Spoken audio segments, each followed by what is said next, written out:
नमस्कार मित्रांनो, मी मनीष गुरुल मित्रांनो, तुमचा मराठी हब या चॅनलमध्ये स्वागत आहे. तर काल संध्याकाळी मुख्यमंत्र्यांनी घोषणा केली, की जी आपली योजना आहे, माझी लाडकी बहीण, ही याचे आता खूप सारे बदल झाले. तुम्हाला रहिवासी आणि उत्पन्नाची गरज नाही. तर बघूया आणि मुदतवाढ पण करण्यात आली. तर आपण या व्हिडिओमध्ये बघणार आहे, की काय-काय गोष्टी चेंज झाले. चला तर या व्हिडिओला चालू करूया. बघा काल इथून ट्विस्ट आला महाराष्ट्र गव्हर्नमेंटकडून, की म्हणजे काय-काय काल संध्याकाळी ट्विट आला तुम्हाला दाखवतो. पण हे बघा, पिन पण करून ठेवलेलं आहे बघा. महाराष्ट्र DGIPR यांनी ट्विट केलं. बघा हे ऑफिशियल चॅनल आहे म्हणजे ट्विटर चॅनल आहे. Maharashtra official Twitter handle of director of general of information and public relations official चॅनलला तुम्ही बघू शकता. तर बघा काय-काय या योजनेमध्ये त्यांनी हे केले, काय-काय ॲड केले, काय-काय काढून टाकले, तुम्हाला कशी कागदपत्राची जरूरत आहे ते सगळे आपण या व्हिडिओमध्ये बघणार आहे. तर बघा, मुख्यमंत्री माझी लाडकी बहीण योजनेला मुदतवाढ म्हणजे मुदतवाढ देण्यात आली. या संदर्भात प्रसिद्ध झालेल्या शासन निर्णयात केलेल्या महत्त्वपूर्ण बदलाबाबत उपमुख्यमंत्री अजित पवार यांनी विधानसभेत निवेदन केले. ठीक आहे.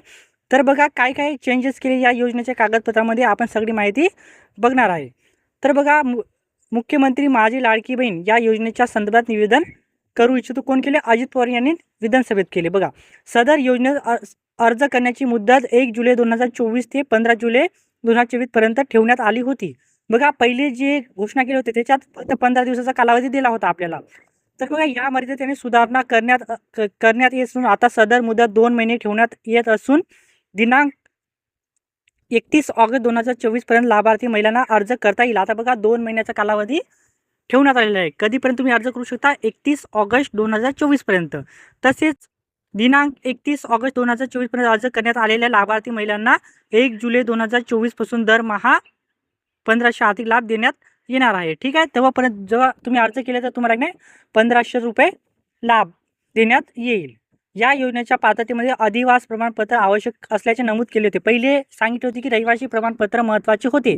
बघा, आता लाभार्थी महिलेकडे अधिवास प्रमाणपत्र उपलब्ध नसेल तर त्याऐवजी 15 वर्षापूर्वी राशन कार्ड असायला हवे, नाहीतर मतदान ओळखपत्र असायला हवे, नाहीतर शाळा सोडल्याचे प्रमाणपत्र, नाहीतर जन्म दाखला. या 4 पैकी कोणतेही एक प्रमाणपत्र ग्राह्य धरण्यात येणार आहे. बघा, रहिवासी प्रमाणपत्र नसेल तुमच्याजवळ तर नाही, रहिवासी प्रमाणपत्राच्या ऐवजी तुम्ही 4 हे देऊ शकता. कोणकोणते डॉक्युमेंट आहे? 15 वर्षापूर्वीचा पाहिजेत, पण लक्षात ठेवा 15 वर्षापूर्वीचा पाहिजे. रेशन कार्ड, नाहीतर मतदान ओळखपत्र, नाहीतर शाळा सोडल्याचे प्रमाणपत्र, नाहीतर जन्म दाखला. ठीक आहे. सदर योजनेतून 5 एकर शेतीची अट वगळण्यात आली आहे. पहिले जे हे केले होते 5 एकरपेक्षा कमी त्या महिलांनाच अर्ज करता येणार, पण ही आता अट वगळण्यात आली आहे. आता कोणी पण भरू शकता 5 एकर, पण उत्पन्न किती पाहिजेत? 2.5 लाखाच्या आतमध्ये पाहिजेत. ठीक आहे. बघा, सदर योजनेत लाभार्थी महिलांचा वयोगट 21 ते 60 वर्ष वयोगटऐवजी 21 ते 65 वर्ष वयोगट करण्यात येत आहे. बघा, पहिले कोणते होते? 21 ते 60 वर्ष या मंदातली जी वयोगट आहे त्यांनाच हे लाभार्थीचे लाभ, या योजनेचे लाभ घेता येत होते. पण आता तसं नाही. आता 21 ते 65 वर्षापर्यंत तुम्ही महिलांना लाभ घेता येणार आहे. बघा, आता 5वा पॉईंट बघा आपला. परराज्यात जन्म झालेली महिला महाराष्ट्राची अधिवास असणाऱ्या पुरुषाबद्दल विवाह केला असेल तर अशा बाबतीत त्यांच्या पतीचे जन्म दाखला, शाळा सोडल्याचे प्रमाणपत्र, 3 अधिवास प्रमाणपत्र ग्राहक धरण्याचा येईल. हे कोणाचं पाहिजेत? त्या पुरुषाचा पाहिजे. जर एखादी महिला दुसऱ्या राज्याची असेल आणि आपल्या महाराष्ट्राच्या मुलाबरोबर लग्न केले असेल तर तिचं नवऱ्याचं काय पाहिजे? नवऱ्याचं जन्म दाखला पाहिजे, नाहीतर शाळा सोडल्याचे प्रमाणपत्र पाहिजे, नाहीतर रहिवासी प्रमाणपत्र पाहिजे. ठीक आहे. 6वा पॉईंट बघा आपला. रुपये 2.5 लाख उत्पन्न दाखल उपलब्ध नसेल तर ज्या कुटुंबाकडे पिवळी व केशरी रेशन कार्ड उपलब्ध असेल त्यांना उत्पन्नाचा दाखला प्रमाणपत्र सूट देण्यात येईल. बघा, 2.5 लाखाच्या म्हणजे 2.5 लाख आपला काय अट होता? 2.5 लाखापेक्षा कमी उत्पन्नावालेच होते. पण ज्यांच्याकडे पिवळी किंवा केशरी रंगाची शिधापत्रिका असेल तर त्यांना नाही ही उत्पन्नाची पण सूट दिलेली आहे. बघा, आता रहिवासी प्रमाणपत्राची पण सूट भेटली तुम्हाला आणि उत्पन्नाची पण सूट भेटली. ठीक आहे.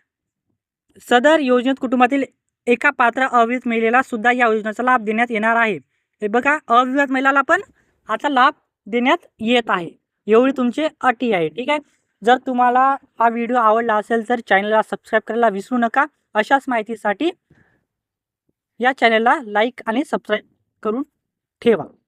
धन्यवाद.